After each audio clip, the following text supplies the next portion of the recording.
Fermez les yeux un instant. Souvenez-vous du dernier matin où vous avez ouvert les yeux. Vous avez entendu l'alarme, vous avez senti la lumière quelque part entre vos paupières. Vous avez pris votre téléphone avant même de toucher le sol. Et si, à ce moment précis, vous n'aviez jamais quitté le rêve? Et si, depuis tout ce temps, vous étiez encore en train de dormir? Chaque matin, des milliards d'humains font le même geste, éteindre une alarme qui ne réveille personne. L'horloge sonne, le cerveau reçoit un signal, mais se lever ne suffit pas pour se réveiller. Des chercheurs à Stanford ont observé que pour 40% des adultes, le cerveau reste partiellement en mode automatique pendant des heures. Vous marchez, vous parlez, vous répondez, mais une partie de vos gestes reste figée à la frontière du sommeil. Regardez bien votre rituel du matin. L'alarme, la première notification, la même tasse, le même trajet. Selon la chronologie, ces micro-rituels ne sont pas là pour vous réveiller, mais pour vous rassurer.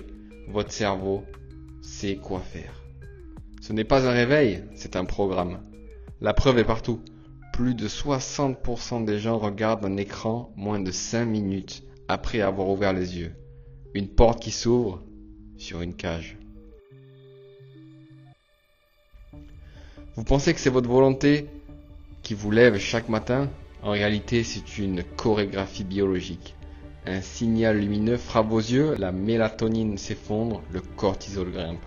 À ce moment précis, vous croyez choisir sortir du lit, mais c'est le corps qui choisit pour vous. Un article de Nature Neurosciences l'explique. Même réveillé, le cerveau humain met parfois plus de 60 minutes pour atteindre un état pleinement conscient. Vous vous souvenez du trajet pour aller au travail hier matin? La plupart ne s'en souviennent même pas. Vous avez marché, tourné, traversé, salué, sans même en garder un détail. Un monde semi-éveillé, semi-hypnotique.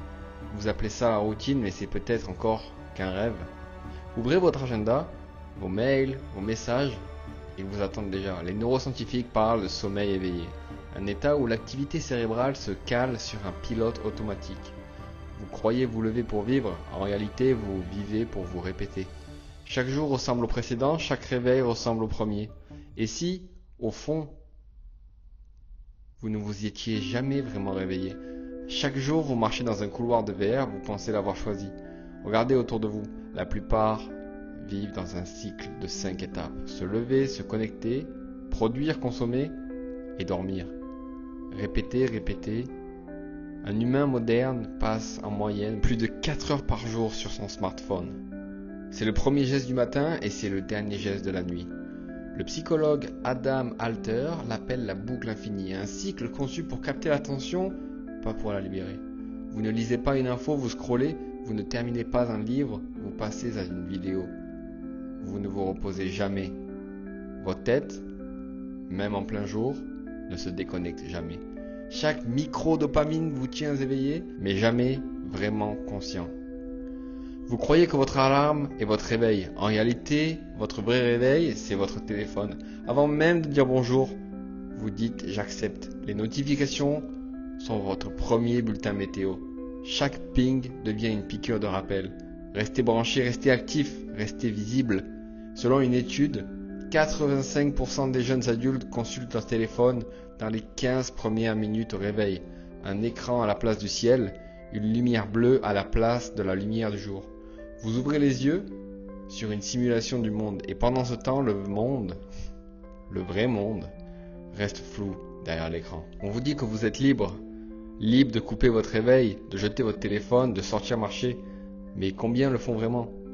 En 2023, le temps passé devant un écran a encore battu un record historique, plus de 7 heures par jour en moyenne.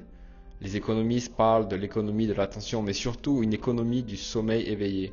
On vend votre temps de veille à ceux qui savent comment l'utiliser. Vous pensez choisir, mais vous obéissez à un cycle. Fermez les yeux une seconde, réouvrez-les, là, maintenant. Regardez autour de vous, dans le métro, dans une salle d'attente, dans un café, des corps debout assis en mouvement, des écrans à quelques centimètres du visage, des gestes répétitifs, des somnambules du XXIe siècle. Les sociologues parlent d'attention fractionnée, un état où votre esprit saute d'une simulation à l'autre sans jamais s'ancrer nulle part. Vous êtes éveillé, oui, mais fragmenté. En plus, vous croyez gagner du temps. Plus vous dérivez. Souvenez-vous d'un moment où vous étiez vraiment là. Un moment sans écran, sans urgence, sans une seconde de vie numérique. Quand était-ce? L'année dernière? À l'enfance? Aujourd'hui? Même vos rêves sont entrecoupés de notifications. Même vos sommeils sont fractionnés. Chaque jour, vous quittez une boucle pour en retrouver une autre. Chaque matin, vous retrouvez les yeux dans un labyrinthe. Peut-être que tout ça n'est qu'un long rêve éveillé. On vous promet un meilleur réveil. Mais un réveil, ce n'est pas une sonnerie. Un réveil, c'est une rupture. Une fracture, un instant où vous sentez que pour de vrai, que vous êtes revenu du noir. La plupart n'ont pas connu ça depuis des années. La plupart dorment debout, écran allumé. Et vous? Êtes-vous sûr d'être vraiment revenu? Peut-être que vous ne vous réveillez jamais vraiment. Peut-être que vous restez ici les yeux ouverts, mais l'esprit en veille. Et si vous doutez encore, fermez les yeux. Comptez jusqu'à 3. Demandez-vous. Et si vous ne vous étiez jamais vraiment réveillé?